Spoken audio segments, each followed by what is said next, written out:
Study IQ IAS, अब तैयारी हुई अफोर्डेबल।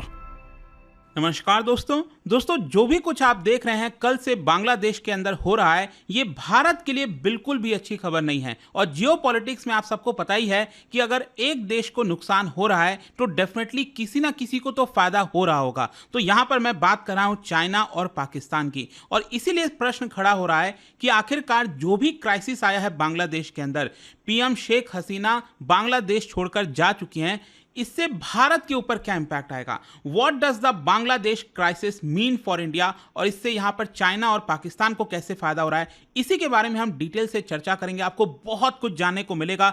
चलिए आगे बढ़ते हैं, लेकिन उससे पहले मैं आप सबको यह भी बता दूं, आप में से जो भी लोग यूपीएससी 2025 की तैयारी कर रहे हैं, हमारा जो नया बैच है वो स्टार्ट हो रहा है 10 अगस्त से। इसमें फायदा यह है कि आपको फाउंडेशन और एडवांस दोनों का फायदा मिलेगा। मान लीजिए अगर आपका 2025 का प्रीलिम्स नहीं क्रैक होता है, आप क्लियर नहीं कर पाते हैं, तो उस केस में आप शिफ्ट हो जाओगे एडवांस बैच में, ताकि आप 2026 की भी जो तैयारी है इसी बैच के अंदर कर सको। तो इसको ज्वाइन करने के लिए हमारे वेबसाइट ऐप पर जाइए या फिर कमेंट सेक्शन में लिंक है, और आपको यूज करना है ये कोड अंकित लाइव, ताकि आप मैक्सिमम डिस्काउंट हमारे किसी भी कोर्स किसी भी बैच में ले सकें। और इसके अलावा अगर आप एमसीक्यूज अटेम्प्ट करना चाहते हैं तो मेरे इंस्टा पेज पर जाइए, वहां पर स्टोरीज में जितने भी एमसीक्यूज हैं उसको भी आप अटेम्प्ट कर पाएंगे। तो जैसा कि आप सबको पता है कि शेख हसीना ने कल एज अ प्राइम मिनिस्टर के पद पर रिजाइन कर दिया और वो देश छोड़कर भाग गई। और यहां पर अलग अलग तस्वीरें आ रही थी। आपने सबसे पहले देखा होगा कि इस तरह की कुछ तस्वीरें आई जब उन्होंने अपने पैलेस से जो हेलीकॉप्टर है मिलिट्री का, वो पकड़कर एक बेस पर गई, वहां से फ्लाइट लेकर, डेफिनेटली आप सबको याद ही होगा, बताया यह जा रहा था कि दिल्ली के पास गाजियाबाद में जो हिंडन एयर बेस है भारत का, वहां पर वो लैंड की। एंड मोस्ट प्रॉब्ली हो सकता है कि जब आप ये वीडियो देख रहे हो तो वो देश छोड़कर, मतलब भारत छोड़कर भी लंदन की तरफ रवाना हो गई होंगी। अभी बहुत कुछ अनसर्टेनिटी है, बाकी बाद में पता चलेगा कि एग्जैक्टली उनका प्लान क्या है। लेकिन यहां पर आपको एक चीज समझने की जरूरत है कि आखिरकार जो मैसिव प्रोटेस्ट हुआ है बांग्लादेश के अंदर, इसी की वजह से उनको फोर्सफुली क्विट करना पड़ा। यहां पर कहीं ना कहीं बताया यह गया है कि मिलिट्री ने एक तरह से इशारा कर दिया था बांग्लादेश के पीएम को कि हम आपको हेल्प करेंगे बांग्लादेश छोड़ने में, बस आप यहां पर पीएम के पद से रिजाइन कर दीजिए, अदरवाइज सिचुएशन बहुत खराब होती जाएगी। और यही कुछ हमें देखने को मिला। Hundreds of thousands of protesters, उन्होंने कर्फ्यू को डिफाई कर दिया। पूरे बांग्लादेश में कर्फ्यू लगा हुआ था, उसके बावजूद भी हजारों की संख्या में जो लोग हैं वो सड़कों पर आ गए और यहां पर प्राइम मिनिस्टर का इस्तीफा मांगने लग गए। और कहीं ना कहीं वो प्राइम मिनिस्टर के पैलेस की तरफ जा रहे थे। यहां पर जो तस्वीरें आ रही थी सामने, मतलब मेरे लिए तो बहुत चौंकाने वाली थी। आप सोच के देखिए, बांग्लादेश के फाउंडर जिनको माना जाता है शेख मुजीबुर रहमान, जो कि शेख हसीना के पिताजी हैं, उनका जो पुतला है उसको तोड़ा जा रहा था। कैसे हथौड़े से, आपको पता है, लगातार उनके सर पर इस तरह से मारने की कोशिश की जा रही थी। मतलब ये शायद मैं इमेजिन भी नहीं कर सकता कि जिस पर्सन ने बांग्लादेश को एक तरह से आज़ादी में मदद की है, फाउंडर माने जाते हैं, उनके साथ इस तरह से व्यवहार किया जा रहा था। खैर, यहां पर मैं आपको बता दूं, बांग्लादेश के जो आर्मी चीफ हैं जनरल वकार उज जमान, उन्होंने फाइनली अनाउंस किया। आपको याद ही होगा, कल यहां पर वो मीडिया के सामने आए और उन्होंने यहां पर साफ साफ बोल दिया कि बांग्लादेश की पीएम रिजाइन कर दी हैं और वो देश छोड़कर चली गई हैं और यहां पर एक इंटरिम गवर्नमेंट बनाया जाएगा। अब देखिए, ये बहुत इंपॉर्टेंट हो जाता है, क्योंकि जितने भी प्रोटेस्टर्स थे उन्होंने साफ साफ कह दिया कि हम मिलिट्री गवर्नमेंट के लिए तैयार नहीं होंगे, उसको रिजेक्ट करते हैं। अब देखना होगा जो इंटरिम सरकार बनेगी। एंड आपको पता ही है, यहां पर जो अपोजिशन की लीडर है खालिदा जिया, उनको भी एक तरह से रिहा कर दिया गया, उनको हाउस अरेस्ट के तौर पर रखा गया था। एंड मोस्ट प्रॉब्ली हो सकता है कि उनके लीडरशिप में एक कुछ सरकार बने और आगे चलकर यहां पर एक इलेक्शन होगा, जिसमें अगेन वही प्राइम मिनिस्टर बनने की ज्यादातर उम्मीद बताई जा रही है। लेकिन आपको यहां पर एक चीज समझना है कि ऑलरेडी जो सिचुएशन है बांग्लादेश के अंदर, वो परसों ही खराब हो गई थी। 4 अगस्त को अगर आप देखोगे तो लगभग 100 से ज्यादा लोगों की मृत्यु हुई, जिसमें 14 पुलिसमैन वो भी मारे गए थे। देखिए, यहां पर लोगों का जो भरोसा है पुलिस कर्मियों पर, उस पर से तो पूरा हट गया था और इसीलिए लगातार लिंचिंग की जा रही थी पुलिस कर्मियों की। और यहां पर कहीं ना कहीं जो लोगों का भरोसा था वो अल्टीमेटली आर्मी के ऊपर ही था। उनको भरोसा था कि आर्मी चीजों को संभालने की कोशिश करेगी। आप समझिए, 2009 से, जब से शेख हसीना प्राइम मिनिस्टर बनी हुई हैं, लगातार काफ़ी टर्म उन्होंने यहाँ पर इलेक्शन जीता है, तब से ये सबसे ज़्यादा टफेस्ट चैलेंज बताया गया हसीना के लिए। और साथ ही साथ यहाँ पर इनडेफिनेटली कर्फ्यू लगा दिया गया है, 4G मोबाइल इंटरनेट उसको बंद कर दिया गया है, सोशल मीडिया प्लेटफॉर्म इस समय बांग्लादेश के अंदर ठप हैं, बंद हैं, ताकि रूमर्स वगैरह ना फैलें। मैं जब ये वीडियो रिकॉर्ड कर रहा हूँ तो यहाँ पर खबरें ये भी आ रही हैं कि कई जगह आगजनी हो रही है, जो वायलेंस है लगातार स्प्रेड हो रहा है। अब देखते हैं आगे होता क्या है। लेकिन अब हम यहाँ पर आते हैं बांग्लादेश के हार्श रियलिटी के बारे में। देखिए, बांग्लादेश की अगर हम बात करें तो इस समय मैं आपको बता दूं एक्चुअली होता क्या है ना, कि अगर आपकी इकोनॉमी ठीक चल रही है, लोगों को कुछ नौकरी मिल रही है, लोग जो हैं ठीक ठाक अपना जीवन व्यतीत कर पा रहे हैं, अगर जब तक चीज़ें ठीक चल रही हैं तब तक तो मान लो सरकार चाहे जो भी करे, लोग यहाँ पर खुश रहेंगे और ऐसा प्रॉब्लम नहीं होगा। प्रॉब्लम क्या हुआ है बांग्लादेश के साथ, आपने देखा होगा कि वो पाकिस्तान को भी पीछे उन्होंने छोड़ दिया। इनफैक्ट यहाँ पर कई सारी खबरें आई थी, आपने सुना होगा कि पर कैपिटा के टर्म में भारत को भी ये पीछे छोड़ रहे हैं। तो यहाँ पर हुआ क्या है कि जब से कोविड आया है तब से बांग्लादेश में आपको बहुत सारे इकोनॉमिक इश्यूज देखने को मिलेंगे और यही प्रॉब्लम हुआ है। वहाँ की जो आबादी है लगभग 170 मिलियन, 17 करोड़ की, उसमें से लगभग 1.5-2 करोड़ से ज़्यादा लोग अनएम्प्लॉयड हैं। एंड बांग्लादेश एक तरह से फास्टेस्ट ग्रोइंग इकोनॉमीज माना जा रहा था। बांग्लादेश का जो एक्सपोर्ट है कपड़ों का, $40 बिलियन से भी ज़्यादा ग्लोबल मार्केट में आपको देखने को मिलेगा। रिटेल सेक्टर में वहाँ पर करीब 4 मिलियन पीपल एम्प्लॉयड हैं। लेकिन प्रॉब्लम क्या हुआ है, यहाँ पर जो भी नौकरी मिल रही है वो एजुकेटेड यंगस्टर्स को नहीं मिल पा रही है और इसीलिए यूथ का गुस्सा बहुत ज्यादा चरम सीमा पर पहुंच गया था। और अल्टीमेटली हुआ क्या कि उनको एक चिंगारी की जरूरत पड़ती है ना, कि कुछ ना कुछ एक हो जाएगा, तो उसकी वजह से जो लोगों का गुस्सा है वो बहुत ज्यादा भड़क गया। क्योंकि हम कहते हैं ना वो चैम्बर की तरह है, उसमें गैस लगातार बढ़ते जा रहा है, कभी भी फट सकता है। तो यहां पर अल्टीमेटली हुआ क्या कि जो वहां की हाई कोर्ट है उन्होंने फैसला सुना दिया कि 30% जॉब कोटा फ्रीडम फाइटर्स के लिए रखा जाएगा। एक्चुअली शेख हसीना ने खुद ही यहाँ पर जो कोटा सिस्टम है, रिजर्वेशन, उसको हटाया था, लेकिन हाई कोर्ट ने उसको रीस्टोर कर दिया। और जो पूरी पब्लिक है, स्पेशली जो यूथ है, स्टूडेंट्स हैं, वो काफ़ी ज़्यादा भड़क गए थे और इसीलिए आप देख सकते हो वो डिमांड कर रहे थे कि हमें शेख हसीना से मिलना है, शेख हसीना इस फैसले को वापस ले। लेकिन यहाँ पर शेख हसीना का कहना था कि देखिए ये सब कोर्ट कह रही है, हम यहाँ पर ये नहीं कह रहे हैं। और इसी की वजह से यहाँ पर क्या हुआ, अल्टीमेटली शेख हसीना का जो एक बयान था ना, वो कहीं ना कहीं आप कह सकते हो कि अल्टीमेटली इससे लोगों में बहुत ज्यादा गुस्सा आ गया। क्योंकि यहां पर शेख हसीना ने यह कह दिया कि ये जो प्रोटेस्टर्स हैं वो रजाकार्स हैं। रजाकार आप समझिए एक बहुत ही ऑफेंसिव टर्म है बांग्लादेश में। एक्चुअली हुआ क्या था कि 1971 वॉर ऑफ इंडिपेंडेंस, जब बांग्लादेश आज़ाद हुआ था, उस समय रजाकार वो लोग थे बांग्लादेश के जो पाकिस्तान आर्मी के साथ मिल गए थे, कोलैबोरेट कर गए थे। और इसीलिए रजाकार जो शब्द है वो बांग्लादेश के लोगों को ऐसा लगता है कि देशद्रोह है एक तरह से।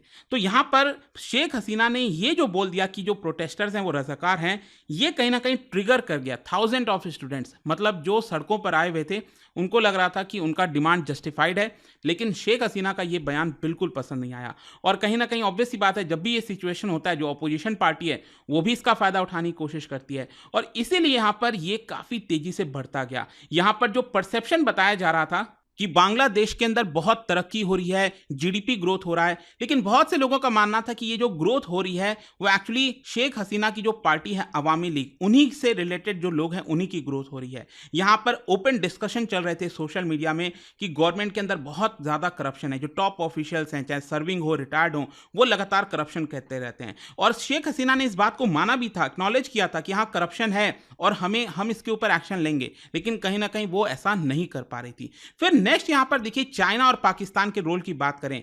देखिए एक्चुअली क्या था कि जब से शेख हसीना और स्पेशली रीसेंट टाइम्स में अगर आप देखोगे तो वो भारत के और पीएम मोदी के काफ़ी क्लोज आ रखे थे और ऐसा लग रहा था कि बांग्लादेश और भारत काफ़ी ज़्यादा क्लोज रिलेशन है और कहीं ना कहीं इससे चाइना और पाकिस्तान को ये चीज़ बिल्कुल पसंद नहीं आ रही थी। और आपने देखा ही होगा रिसेंटली जो शेख हसीना के बयान आए कि हम कभी भी चाइना के मुकाबले भारत को ही फेवर करेंगे। तो यहाँ पर क्या है कि बांग्लादेश के अंदर जो एक्सट्रीमिस्ट एलिमेंट हैं या फिर जो अपोजिशन पार्टी के लीडर्स हैं, चाहे वो बांग्लादेश नेशनलिस्ट पार्टी के लीडर हों, तो आपको पता होगा वहाँ पर एक राइट विंग एक्सट्रीमिस्ट पार्टी है, दैट इज जमाते इस्लामी। ठीक है। तो उन लोगों का जो से था सरकार में डिसीजन मेकिंग में, वो एकदम खत्म हो गया था और कहीं ना कहीं इसी का फायदा चाइना और पाकिस्तान लेना चाहते थे।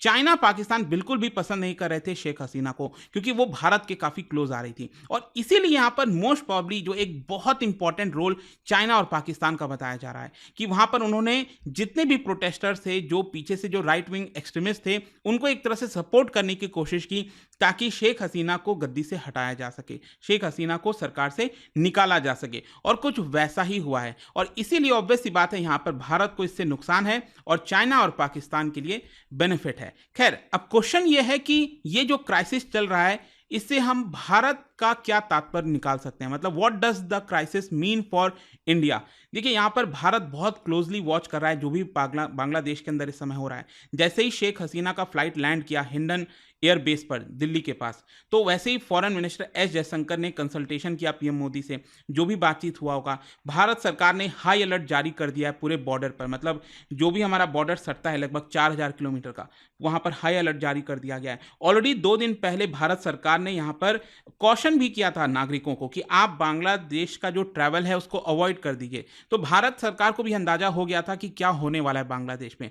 साथ ही साथ यहां पर आप देख सकते हो कि भारत जो है काफी क्लोज माना जा रहा है, काफी क्लोज फ्रेंड माना जा रहा था शेख हसीना के साथ। और ये भारत के लिए अच्छी बात भी थी क्योंकि हमारे लिए जो सिक्योरिटी है वो बहुत ज्यादा इंपॉर्टेंट था। क्योंकि मैं आपको बता दूं, पहले क्या होता था, काफी ज्यादा इंसर्जेंसी होती थी नॉर्थ ईस्ट एरिया में। तो ये जो पूरा नॉर्थ ईस्ट का इलाका आप देख रहे हो ना, इसके सिक्योरिटी के लिए बांग्लादेश में एक तरह से भारत के लिए सपोर्टिव गवर्नमेंट हो बांग्लादेश के अंदर, ये बहुत इंपॉर्टेंट था। और कहीं ना कहीं शेख हसीना ने ये काम करके दिखाया था। शेख हसीना ने दिखाया कि कैसे जो इंसर्जेंसी वगैरह हो रही थी बांग्लादेश से, कुछ जो इंसर्जेंट ग्रुप्स हैं वो भारत में आते थे, आतंक फैलाते थे, वापस चले जाते थे, उनको उन्होंने रोकने का काम किया। कई लोगों को फांसी भी लगवाया। तो इसकी वजह से शेख हसीना भारत के लिए अगेन बहुत ज्यादा इंपॉर्टेंट थी। और जब से शेख हसीना पावर में थी, बताया जाता था कि नॉर्थ ईस्टर्न बॉर्डर पर काफी ज्यादा आपको काम देखने को मिलेगा, जो कि पहले देखने को नहीं मिलता था। यहां पर अब प्रॉब्लम क्या है कि ये जो वायलेंस स्टार्ट हुआ है, ये जो प्रोटेस्ट स्टार्ट हुआ है, कब तक खत्म होगा, क्या होगा, नहीं पता। और इसीलिए यहां पर जो रेफ्यूजीज हैं वो हो सकता है कि भारत की तरफ भाग कर आएं। तो ये अगेन भारत के लिए काफी प्रॉब्लमैटिक हो सकता है। जो एक्सटर्नल पावर्स हैं वो इसका फायदा उठाने की कोशिश करेंगे। यहां पर जो चाइना और पाकिस्तान है वो एक तरह से इसका फायदा उठाने की कोशिश करेंगे, there is no doubt about it. और इसलिए भारत को कहीं ना कहीं सावधान हो जाना चाहिए। जहां तक इकोनॉमी के पर्सपेक्टिव से बात है, तो देखिए जो ट्रेड है भारत और बांग्लादेश के बीच में, वो डेफिनेटली अब इंपैक्ट होने वाला है। क्योंकि यहां पर मैं आपको बता दूं, पूरे साउथ एशिया में जो लार्जेस्ट लैंड पोर्ट है पेट्रापोल, आपको पता ही होगा। यहां पर आप देख सकते हो ये भारत और बांग्लादेश, जो बंगाल आप देख पा रहे हो, वेस्ट बंगाल, यहां पर बांग्लादेश के साथ लैंड बॉर्डर पोर्ट है पेट्रापोल। यहां से बहुत सारा ट्रेड होता है भारत और बांग्लादेश के बीच में। तो ये कहीं ना कहीं अब ठप पड़ जाएगा, यहां पर अभी इश्यूज आएंगे, हॉल्ट हो जाएगा। तो इसकी वजह से जो ट्रेड है दोनों देश के बीच में वो काफी इंपैक्ट होने वाला है। और शेख हसीना कहीं ना कहीं भारत और चाइना दोनों के रिलेशंस को एक तरह से बैलेंस करने की कोशिश कर रही थी। वो यहां पर ये चीज देखती थी कि चाइना की भी मदद उनको चाहिए, बांग्लादेश को चाहिए, लेकिन जब भी भारत के इंटरेस्ट की बात होती थी तो वो भारत को फेवर करती थी। जैसे रिसेंटली आपको याद होगा, यहां पर जो तीस्ता रिवर आप देख रहे हो, भारत की तरफ से होते हुए यहाँ आपका बांग्लादेश में एंटर करता है। तो यहाँ पर चाइना यहाँ पर एक प्रोजेक्ट बनाना चाह रहा था तीस्ता रिवर पर, मतलब जो पानी वगैरह है उसको कैसे मॉनिटर किया जाए, रेगुलेट किया जाए। तो ये करीब $1 बिलियन का प्रोजेक्ट चाइना लेना चाहता था बांग्लादेश से। लेकिन अभी रिसेंटली शेख हसीना भारत आई थी तो ये जो प्रोजेक्ट है वो भारत को दिया गया। तो ये सारी चीजें ओवरऑल कॉन्टेक्स्ट में आपको समझने की जरूरत है। तो ये काफी इंपैक्ट होने वाला है। लेकिन अब क्वेश्चन ये है कि व्हाट्स नेक्स्ट फॉर इंडिया, अब आगे क्या होगा। देखो भारत, मैं आपको बता दूं अभी क्या हुआ था कि जब शेख हसीना चौथी बार उनका री इलेक्शन हुआ था, तब भारत ने एक मीडिएटर का काम किया था। किसके बीच में? बांग्लादेश और वेस्टर्न कंट्रीज के बीच में, क्योंकि स्पेशली यूएस हो गया, बहुत सारे जो वेस्टर्न कंट्रीज थे वो शेख हसीना से खुश नहीं थे। लेकिन भारत ने यूएस को समझाने की कोशिश की, देखिए आपको इस समय बांग्लादेश को सपोर्ट करना पड़ेगा, अगर आप नहीं करोगे तो बांग्लादेश भी चाइना के पास चला जाएगा और इसकी वजह से आपके पास ऑप्शन नहीं बचेगा। और अल्टीमेटली यहाँ पर होगा क्या कि हमारे लिए एक और सरदर्दी बन जाएगी। इसलिए हम चाहते हैं कि यहाँ पर जो वेस्टर्न कंट्रीज हैं वो बांग्लादेश को इस समय सपोर्ट करें, क्योंकि चाइना ऑलरेडी काफ़ी एग्रेसिव हो रखा है। और अगर अमेरिका सपोर्ट नहीं करता है यहाँ पर बांग्लादेश को, तो ये ना तो भारत के लिए अच्छा होगा और ना खुद अमेरिका के लिए अच्छा होगा। और कुछ वैसा ही अभी रिसेंटली देखने को मिला। अब ये जो भी कुछ क्राइसिस हुई है, इसकी वजह से काफ़ी कुछ अब चेंज हो गया है, पूरे डायनामिक्स चेंज हो गए हैं यहाँ पर। अब भारत का जो रिलेशन है बांग्लादेश के साथ, उसको दूसरे पर्सपेक्टिव से देखने की कोशिश करनी पड़ेगी। अब लेकिन आपको समझना है एक और चीज़, अब ढाका के अंदर चाहे जिसकी भी सरकार आए, जो भी आए, हो सकता है कि स्टार्टिंग में कुछ इश्यूज आएंगे, अनसर्टेनिटी रहेगी, लेकिन अल्टीमेटली अगर बांग्लादेश में भी कोई एक ऐसी सरकार आती है जो लोगों का भलाई चाहती है, तो उनको भी भारत के साथ अच्छा रिलेशन बनाना ही पड़ेगा। देयर आर नो ऑप्शंस, क्योंकि बांग्लादेश का लगभग 4000 किलोमीटर का जो बॉर्डर है, सबसे ज़्यादा जो बॉर्डर है तीनों साइड से, वो भारत के साथ बॉर्डर शेयर करता है। अगर बांग्लादेश की जो भी सरकार आती है, अगर वो चाहती है कि उनका डेवलपमेंट हो, रिलेशंस बेटर हो, तो भारत से वो बातचीत करनी पड़ेगी। और कहीं ना कहीं अगर ऐसा होता है तो भारत अगेन खुलकर इस चीज़ के लिए रेडी है। तो भारत इस समय अपने आप को दूसरे पर्सपेक्टिव से तैयार करेगा और लगातार नजरें बनाए रहेगा, इसमें कोई डाउट नहीं है। अब देखते हैं आगे इसको लेकर क्या होता है, बट आई होप कि इस वीडियो के माध्यम से आपको एक अच्छा पर्सपेक्टिव मिला होगा, क्या हो रहा है, क्या हो सकता है। और जाने से पहले एक इंटरेस्टिंग क्वेश्चन, क्योंकि हम बांग्लादेश की बात कर रहे हैं, क्या बता सकते हो इन चारों ऑप्शन में से कौन सा बांग्लादेश का नेचुरल रिसोर्सेज है?